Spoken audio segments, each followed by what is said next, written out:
Binabati ko lahat ng mga nanay na bumili ng sofa last year. Nakasupot pa rin hanggang ngayon. Galing nyo, ha? Lahat ng mga nanay, mga kaibigan na nag-imbak ho na napakaraming lalagyan ng ice cream sa kusina. Iba yung tokador, di na magamit o puro lalagyan ng ice cream. Huwag niyong itapon yan. Magagamit natin yan balang araw. Mga 3 years na yan dyan eh. Diba? Maligayang pakikinig po mga kaibigan sa lahat ng mga nakaantabay sa atin. Yung mga pinadalahan ng corned beef, diba? Sausage na nakalata. Diba? Tapos hindi naman pinapakain sa mga anak. Sabihin na, hey, tsaka na pag-birthday ng kuya mo. Diba? Nakakainin na lang kapag malapit na mag-expire. Ay, malapit na expired na yan. Ay, ulamin na natin. Ganon eh. Hello po mga kaibigan. Happy na si Daddy Ferdy. Daddy Ferdy ko. Yan, from your loving son, Kenneth ko na dumaan dito. Daddy Freddy, thank you very much. Magkaroon ka na anak mabait. Nagpunta rin sa booth, nautusan ko pa. Papa Ken, maligayang pakinig sa'yo ha. Naway pagpalain ka ni Lord, ang bait-bait mo sa akin. Thank you very much. Ito ha, I'd like to say hi to the Genetics Pharmacy, Quezon City General Hospital Branch, Seminary Road. Hello po. Sa TGP, ha? Yan sa may Seminary Road. Sa may Quezon City General Hospital. Yan. Si Raymond, Michelle, Jazz, saka si Bev. Kamusta kayo dyan? At binabati ko rin yung butika namin. May butika rin kami. Ang Riverside Genetics Pharmacy dyan naman sa may Commonwealth, mga kaibigan. Bili kayo dyan, nandiyan yung pagbumukha ko. Riverside Street, Commonwealth, Quezon City. Diba? Boss Yang, Marivic, Jane, Noreen, our new pharmacist from Batasan. Si Noreen? Hi Noreen, happy listening to you. Sana mamamit kita. Maligayang bati.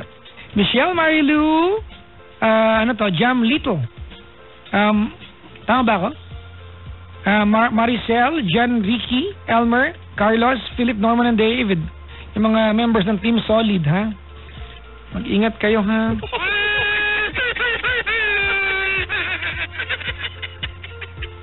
Maligayang pakikinig po sa lahat ng mga nakaantabay sa Ibayong Dagat. Hello po.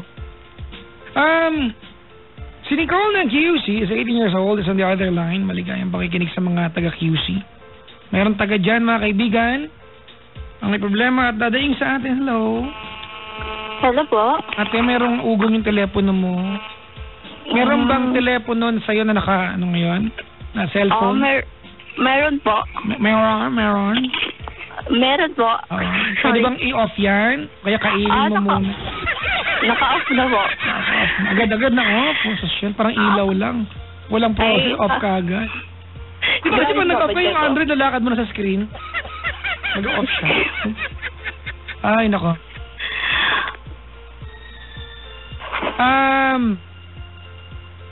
Si Papa Ronald Villaluna ay nag-text. Sabi lang niya, kamusta ka?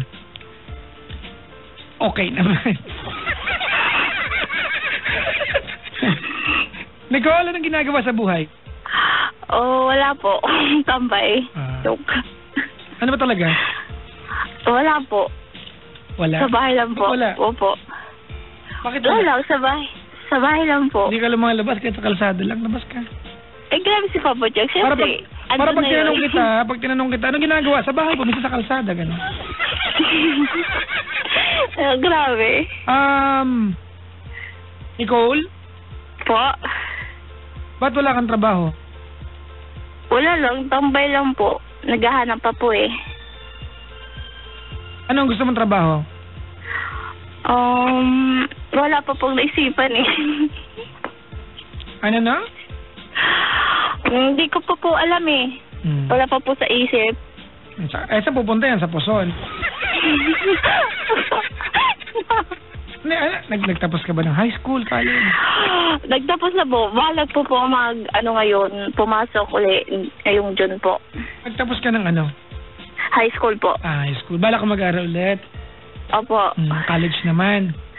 Opo. Ang pangit naman, high school ulit. Di ba tapos ka na eh? Oo nga po eh. Diba? Hindi yata maganda yun.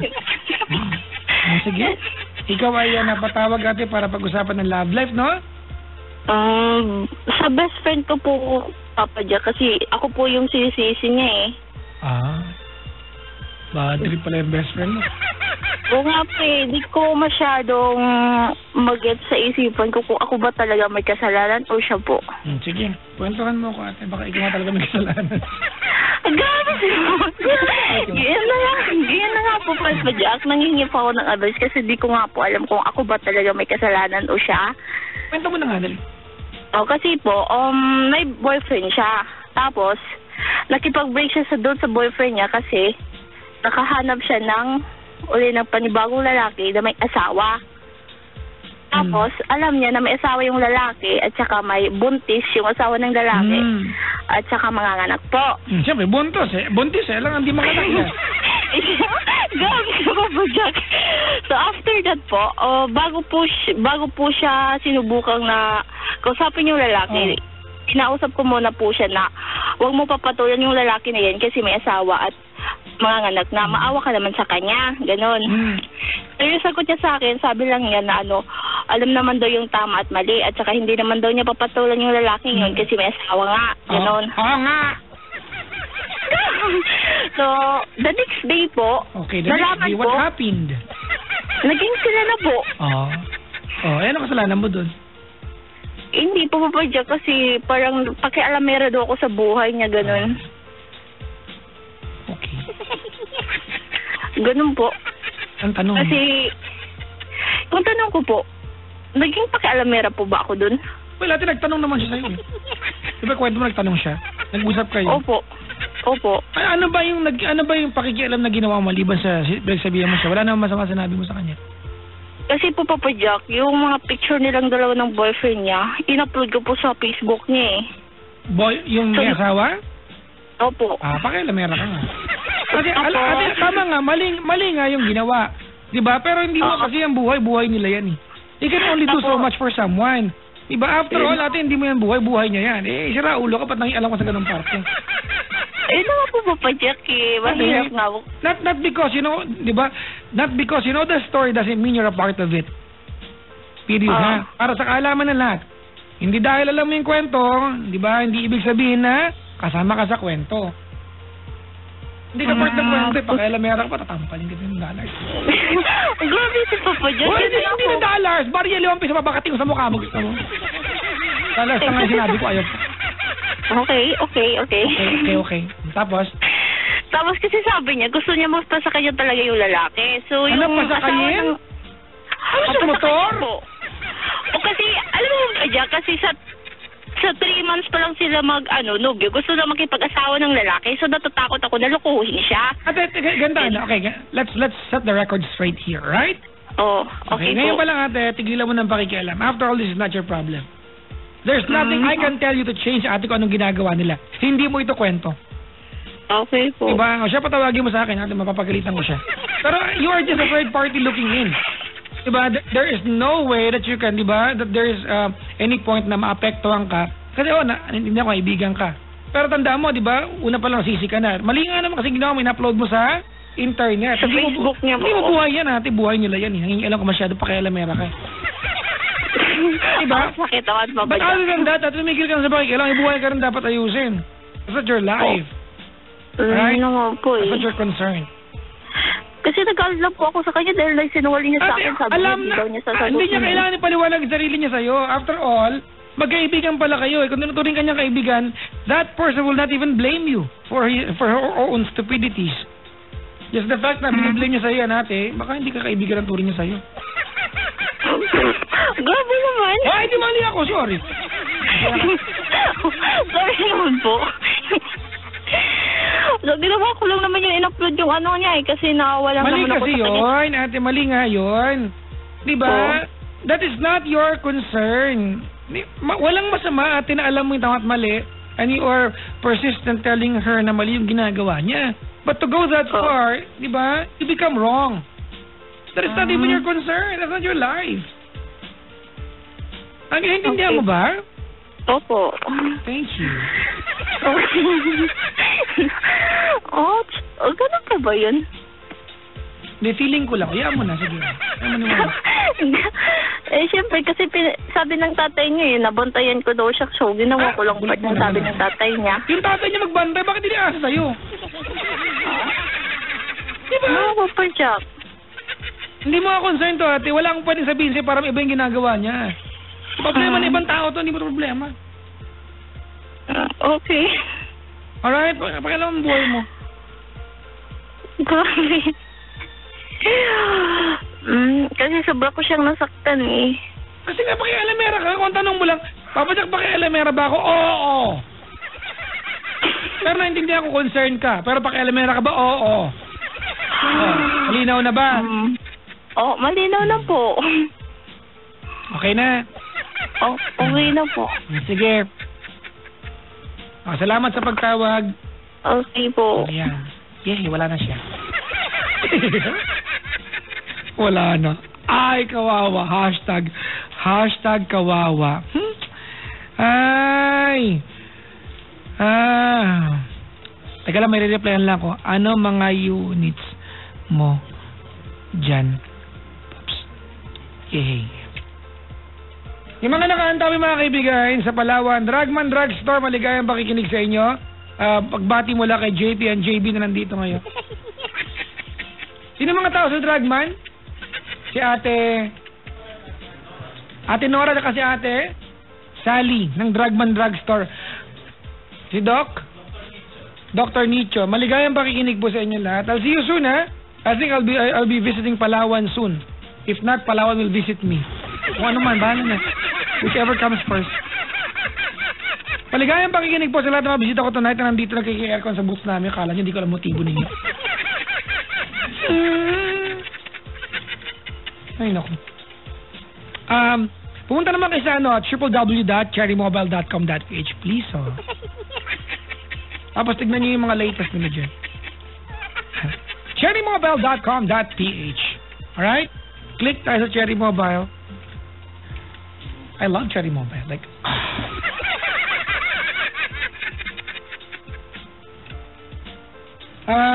we've got another caller sa kabilang line. Si Yolanda. Matindi to. Hello? Hello? Hello po. Hello po. Hi. Hello? Sino po sila? Si Yolanda po. Hi Yolanda, ilang taong ka na? 26. Ang nickname mo ay Yoli, no? Opo. Pangit naman kay Edgar, di ba? Di ba? Pangalan mo Yolanda. Ano nickname mo? Ano po? Marlon. Pwede bang Yoli na lang? Pwede po. Oo. Sige, Yoli, ilan taon na? 26. Taga saan? San Andres. Lapit ka lang dito. Saan ka dyan? Sa side ng Pure Gold o kabilang side? Anak bayan po. Hindi ko alam lugar eh. Hindi ko alam pangalan ng lugar, alam ko lang tsura. Sa tawid ka ba ng Pure Gold o sa kabilang side? Kabila MDOX. po. Ha? Kabila Sa po. side ng Riles. Opo. Malapit ka ba sa Palawan Pawn Shop? Opo. Ha? Yung katapat ng simbahan? Opo. Sige ko. Yung bahay nila, Felix Tobillo, dyan.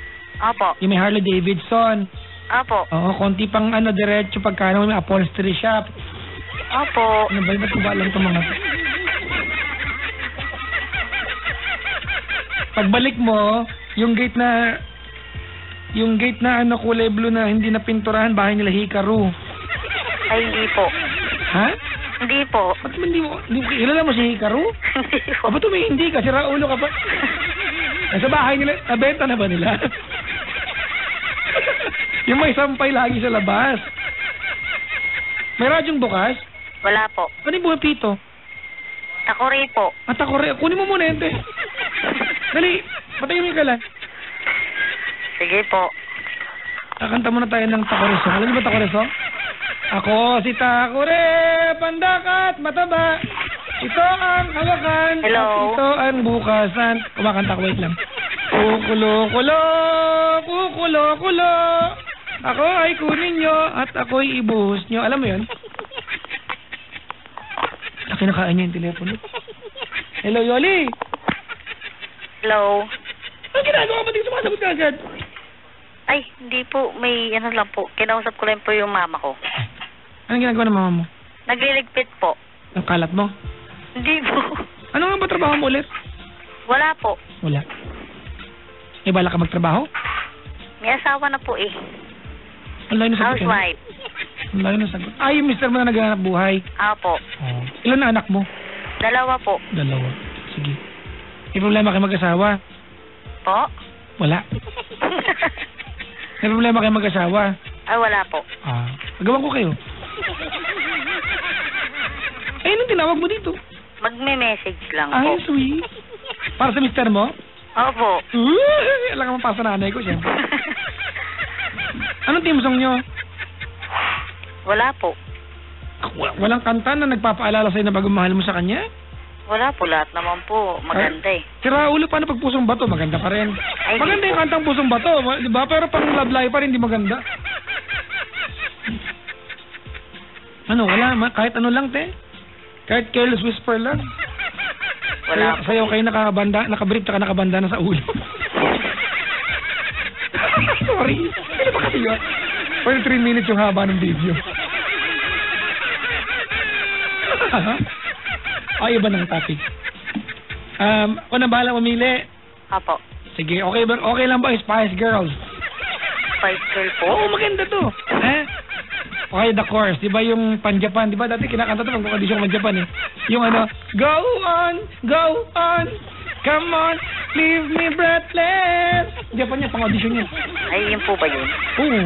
Marami na akong mga kaibigan nakapasa papuntang Japan dahil sa kantang niya. Dati, wala na ngayon eh. O, game na. Okay, ano pangalan mister mo? John Paul po. John Paul!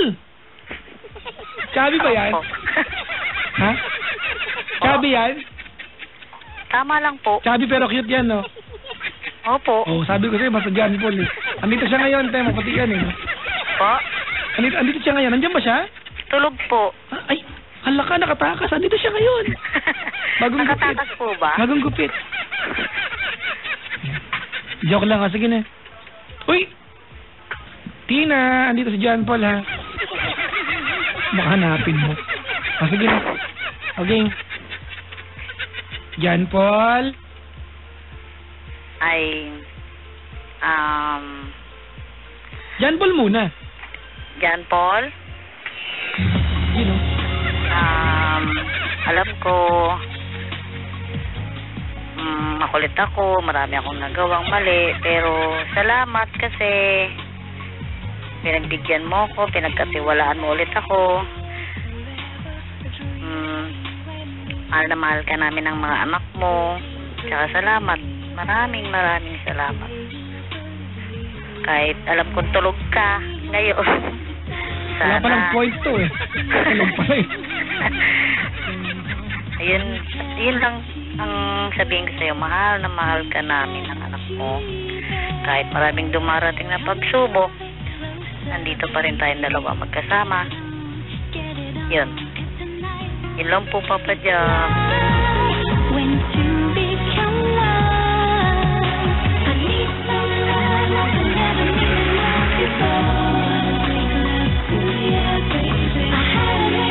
Ano ang pangako mo sa kanya?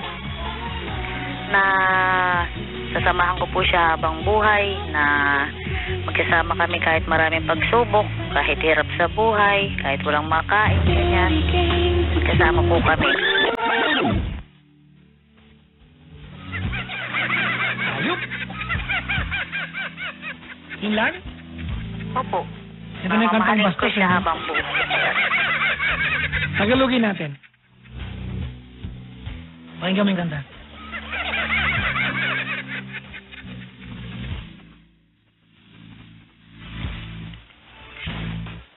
Ipikit mo yung mata. Mag-wish ka na.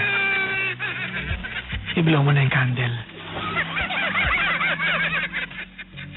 Ngayong gabi, kayang gabi, na kung saan magdiriwang tayo. Magdamag. Maglasing tayo. Mag-iinit tayo. Ang iyong Parang ang kailangan pangit naman, Papa Jack. ay aking susundin. Huwag ka makulit. At gagawin ko ang lahat ng iyong kagustuhan. Gagawin ko ang lahat. Ang kailangan mo lang ay... Ayoko na sabihin.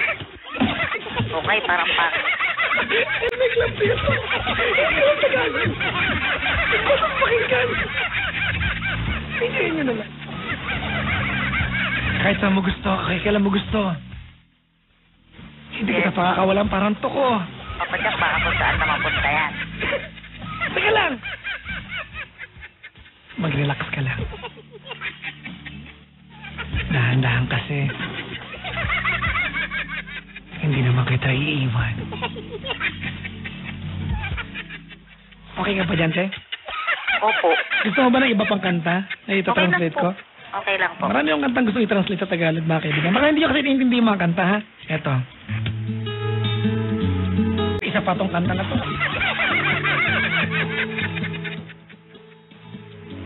Pakinggan nyo, mga kaibigan.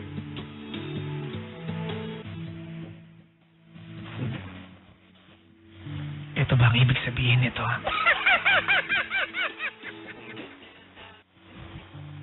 Ito ba yung talagang pakiramdam mo?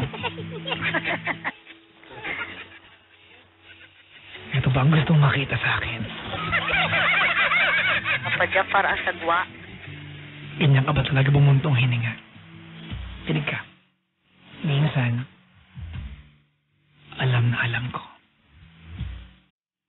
Minsan talaga, iilalim ako.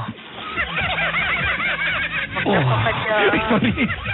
Ano ba Tagalog na ko? Baka kung saan na yun. Tagalog na eh. Oh. Baka kung saan mo pailalim. Hoy, tinatagalog ko lang naman yung basos ng utak mo.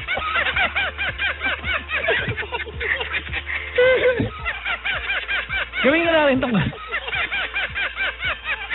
Cute ba, te? Okay lang po. Hindi nakakagaan kasi. Ilan anak mo? Dalawa po. Ilan taon na pala? Isa pong 5 tsaka 2. Isang 5 tsaka 2. Gusto niyo mag-Star City? Pwede po. Kung bibigyan niyo po ako, ah. Yan. Bibigyan ka na. Ilan? 4 po. Yan kitang 5 tickets to Star City, ha? Opo. Para kasama yung nanay mo. Di ba yung Opo. nanay mo? So, ano galing tayo bagayan ng nanay? O? Ayayin mo naman yung nanay mo, di ba? Opo. Sama yung Siyempre takore. po. Ha? Sama yung Opo. takore. Ha?